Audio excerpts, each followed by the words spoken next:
या ठिकाणी आपण पाहू शकाल निवांत, लखन आणि दगडू हे मात्र तुंगलदराकडून 2 विकेट जर काढले गेले तर ऑल आउट टीम होऊ शकते ती तुंगलदरा या संघाची, परंतु रमेश यांच्या पहिला चेंडू ऑन साईडला मोडलाय त्या ठिकाणी शानदार क्षेत्ररक्षण फट्टर लावली होती, मिसफील्ड होते या ठिकाणी मात्र पाहू शकाल की देखील सुंदर क्षेत्ररक्षण करण्यासाठी आला होता आणि येत असताना आपण पाहतोय की या चेंडूवरती 2 धावा येतात आणि 2 धावा आल्यानंतर मात्र good running between the wicket करत असताना ज्या दगडू यांनी संघाला आपल्या विजयाच्या समोर आणलं होतं तेच फलंदाजीने मात्र आपल्या संघाला टाय सामना करून दिला होता आणि सुपर ओव्हरचा सामना कमीत कमी 10+ तर धावसंख्या नक्कीच जमवावी लागेल या ठिकाणी. तात्पुरती एक क्षमता तर आहे कुळवंडी या संघाकडे. या प्रतियोगितेला आपल्याला हातच्या या फायनलच्या दिवशी मात्र पहिला सुपर ओव्हरचा सामना पाहायला मिळतोय. मोठा फटका खेळताय यावेळी देखील शॉट लॉंग ऑफच्या क्षेत्रामध्ये, परंतु मिस फील्ड होते. मिस फील्ड झाल्यानंतर चेंडू सिंबारी सापलीकडे जातोय. 4 रन.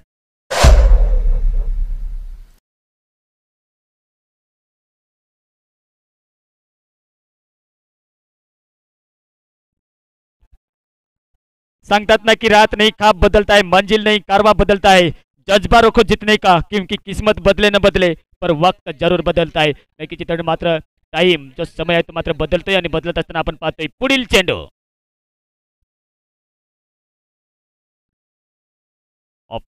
वाईट यार्कर टाकला होता. या चेंडू हा चेंडू वाईट यार्कर टाकल्यानंतर मात्र एक निर्धाव चेंडू जातोय. धावसंख्या जर बघायला गेली तर मित्रांनो ह्या ठिकाणी आपण पाहू शकाल 6 धावसंख्या बिनबाद 6. अजूनही हे गोलंदाजी जर बघायला गेली तर 3 चेंडूचा खेळ बाकी शिल्लक असेल. डाऊन द ग्राउंड फटका पाहायला मिळतोय लॉंग ऑफ आणि लॉंग ऑफच्या माध्यमातून, परंतु शानदार क्षेत्ररक्षण करत असताना सटीक तो जातोय नॉन स्ट्राईक एंडला जातोय आणि नॉन स्ट्राईकला जात असताना आपण पाहतोय की एक दगडू यांच्यावरती नक्कीच निशाणा तर साधला होता. नॉन स्ट्राईक एंडला नाही तर स्ट्राईक एंडला 2 धावा येतात. 2 धावा आल्यानंतर मात्र धावसंख्या पाहायला मिळते ती मात्र 8 बिनबाद 8. अजूनही 2 चेंडूचा खेळ बाकी शिल्लक असेल. सुपर ओव्हरचा सामना जेव्हा मात्र 51 धावांचा पाठला करत असताना मात्र 50 धावांवरती दोन्ही संघाची बरोबरी झाल्यानंतर मात्र हा सुपर ओव्हरचा सामना खेळवला जातोय, कारण थकलेले असल्याकडे मात्र कुठेतरी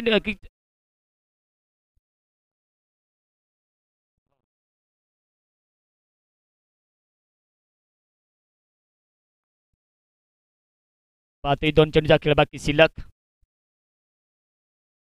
प्रत्येकदा कट करण्याचा प्रयत्न होता त्या ठिकाणी थर्डमॅनच्या रिजनमध्ये एक नजाकत भरा शॉट खेळण्याच्या प्रयत्नात मात्र आपण पाहतोय बॅट आणि बॉल यांचा मात्र काही संपर्क झाला नसल्याने मात्र निर्धाव चेंडू अजूनही 8 धावेवरती रोखले गेले. आता मात्र आपण पाहतोय रमेश भाऊ यांचा मात्र हा षटकातील शेवटचा चेंडू असेल.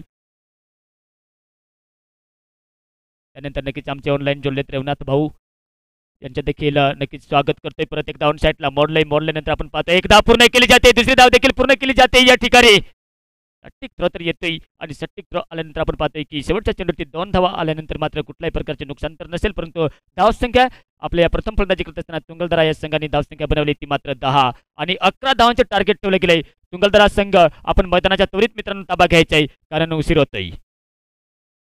लाईनअपमध्ये यायचं आहे, लाईनअपमध्ये जायचं आहे. मैदानाच्या आत मित्रांनो आपण प्रत्येक ठिकाणी खेळण्यासाठी जातोय तेव्हा आपण नक्कीच ऑनलाईनच्या माध्यमातून खेळतोय, यूट्यूब लाईव्हच्या माध्यमातून खेळतोय आणि खेळत असताना आपण आपला जो खेळाडू वृत्ती प्रामाणिकपणा आहे तो मात्र दाखवावा लागतोय आणि दाखवत असताना मात्र लाईनअपमध्ये तुंगलदरा हा संघ देखील मैदानाच्या ताबा घेत असताना मैदानाच्या आत आपल्याला पाहायला मिळतील, कारण 6 चेंडूमध्ये 11 धावांचं टार्गेट ठेवले गेले ते मात्र या ठिकाणी कुळवंडी या संघासमोर.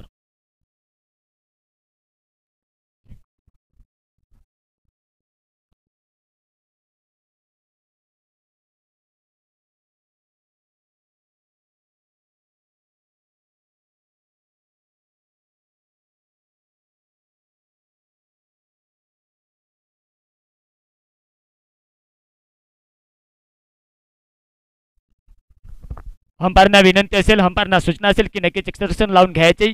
उशीर होतोय मित्रांनो या ठिकाणी, कारण पुढील सामना आपल्याला पाहायला मिळेल तो कादवा 11 आणि राजीर बहुला यांच्या दरम्यान, कारण हा सुपर ओव्हरचा सामना या ठिकाणी पाहायला मिळाला होता प्रेक्षकांना. प्रत्येकदा पंचक्रोशीतील आलेला नक्कीच हेमंत भाऊ आपण कॅमेरा फिरवायचा आहे, प्रेक्षक दाखवायचे आहेत आणि जे आळंदी डॅमवरती आमचे प्रेक्षक आहेत मात्र नक्कीच मॅचचा आनंद घेताना पाहायला मिळतात त्यांचे देखील सरसे स्वागत आहे. तसेच आमच्या या झाडांच्या सावलीखाली आमचे देखील रवडगावचे ज्येष्ठ वरिष्ठ नागरिक हे देखील सामन्याचा आनंद घेताना आपल्याला पाहायला मिळतात या ठिकाणी, त्यांचे देखील सहर्ष स्वागत आहे. त्यानंतर आपण पाहतोय की आमचे नक्कीच चॉकलेट बॉय आमचे हेमंत भाऊ एक सुंदर असं छायाचित्र टिपताना मैदानाच्या आत आपल्याला पाहायला मिळते. 2 मीटर मैदानाच्या आत आपल्याला पाहायला मिळतील ते मात्र स्वप्नील आणि पंकज कुळवंडी संघाचे एक धडाडीचे फलंदाज, विस्फोटक फलंदाज. त्यांच्या समोर असेल टार्गेट ते मात्र 11 धावांचं. तुंगलदरा या संघाने जर महत्वपूर्ण 2 विकेट जर काढल्या तर नक्कीच संघ ऑल आउट होऊ शकतोय. कुळवंडी हा संघ आपण पाहतोय. बाळू येतोय, एक अनुभवी गोलंदाज तुंगलदरा या संघाकडून.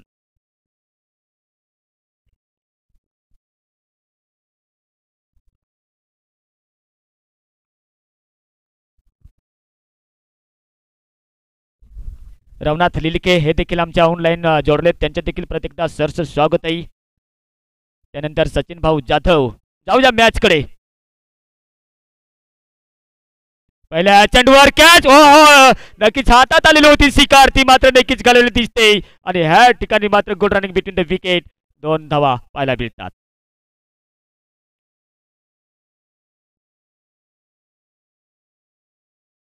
काय सामना पाहायला मिळतोय, कारण शानदार अटॅक तर केला होता या पहिल्या चेंडूवरती बाळू यांच्यावरती पंकज यांच्याकडून, परंतु त्यांना साथ दिली नाही. ती मात्र 45 नंबर जर्सी प्रदान केलेल्या क्षेत्ररक्षकांनी जर कॅच पकडला असता तर शेवटची विकेट आपल्या मैदानावरती पाहायला मिळाली असती.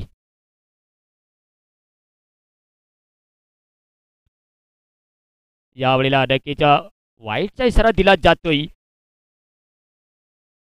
लेग स्टंपच्या बाहेर चेंडू फेकला गेला होता आणि जात असताना आपण पाहतोय की डकीच्या रिव्ह्यू चेक केला जातोय. असं वाटलं की मिडल स्टंपवरती चेंडू लेग स्टंपवरतून गेला होता की काय, परंतु मात्र रिव्ह्यू केला जातोय आणि रिव्ह्यू चेक करत असताना डिसिजन पेंडिंगवर आहे मित्रांनो. धावसंख्या तत्पुरती आपण पाहतोय या ठिकाणी 3 बाद 2 ही मात्र कुळवंडीकरांची धावसंख्या. पंकज 2 धावावरती खेळतोय, स्वप्नील मात्र नॉन स्ट्राईकला लेफ्ट हँड फलंदाज, अजूनही त्यांना स्ट्राईक तर मिळाले नाही.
ऑन फील्ड डिसिजन वाईट.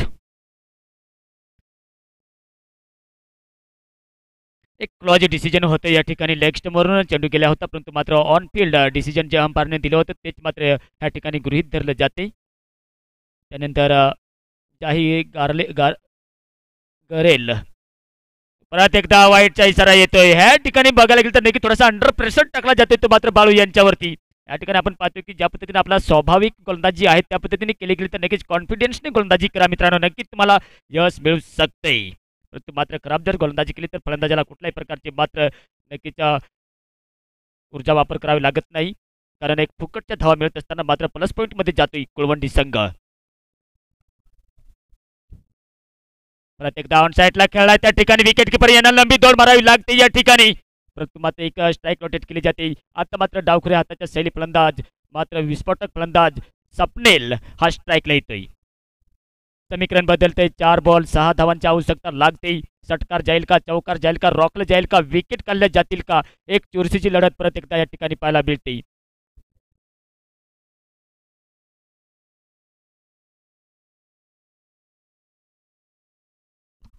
बारा वाजून 36 मिनिट झाल्यानंतर मात्र पुढील सामना देखील आपल्याला पाहायला मिळेल, परंतु मात्र मैदानाच्या आत चुरशीची लढत पाहायला मिळते. 4 बॉल अजूनही 6 धावांची आवश्यकता लागते या ठिकाणी. स्वप्नील स्ट्राईकला. यावेळेला देखील वाईटचा इशारा येतोय. बघायला गेलं तर बॅटच्या माध्यमातून आपण पाहतोय की नक्कीच एक सिंगल 2-3 धावा तर आल्या होत्या, परंतु मात्र अतिरिक्त धावा खर्च केलाय बाळू यांनी. अनुभवी गोलंदाज तर आहे, परंतु आखूड टेपीचा चेंडू एकलष्ट लाईन जाऊन खेळण्याच्या प्रयत्नात मात्र संपर्क तर झाला नाही, परंतु मात्र काय चोरशीची लढत या ठिकाणी पाहायला मिळते. अजूनही 4 बॉल 5 धावांची आवश्यकता.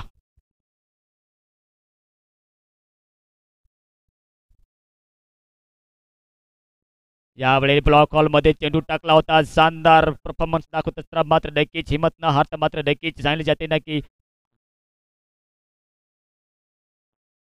मित्रांनो नक्कीच परत जर एकदा टाय झाला हा सामना तर नक्कीच जो संघ टॉसविन जिंकला त्या संघाला मात्र विन करण्यात येईल असा मात्र नक्कीच कमिटीचा निर्णय येतोय. हे मात्र नक्कीच संघ नायकांना नक्कीच मनात मनात लक्षात ठेवावं लागेल. आणि लक्षात ठेवत असताना आपण पाहतोय की समीकरण बदलतंय. यावेळेला बिलकुल एकत्र लाईन जाऊन खेळण्याच्या प्रयत्नात मात्र चेंडूला ढकलून दिलं जाते फाईन लेगच्या क्षेत्रामध्ये 4 रन.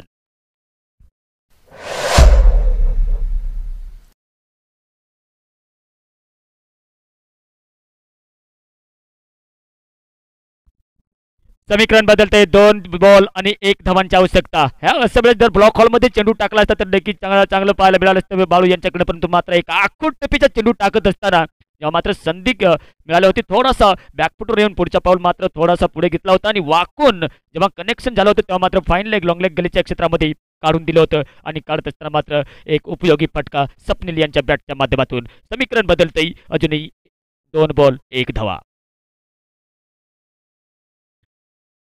प्रत्येकदा खराब चेंडू आणि खराब चेंडू असल्या कारणे मात्र हा सामना जिंकलाय तो मात्र या ठिकाणी कुळवंडी या संघाने. आणि मात्र देखील चुरशीच्या लढतीमध्ये तुंगलदरा या संघाला पराभवाच्या समोर जावं लागते. हरलेल्या संघाचं कौतुक, जिंकलेल्या संघाचं अभिनंदन अभिनंदन अभिनंदन. पुढील सामना या ठिकाणी आपल्याला पाहावयास मिळेल तो मात्र राजूर बहुला विरुद्ध कादवा 11. कादवा 11ने मात्र नक्कीच टॉस जिंकला होता. प्रथम फलंदाजी करण्याचा निर्णय घेतला होता.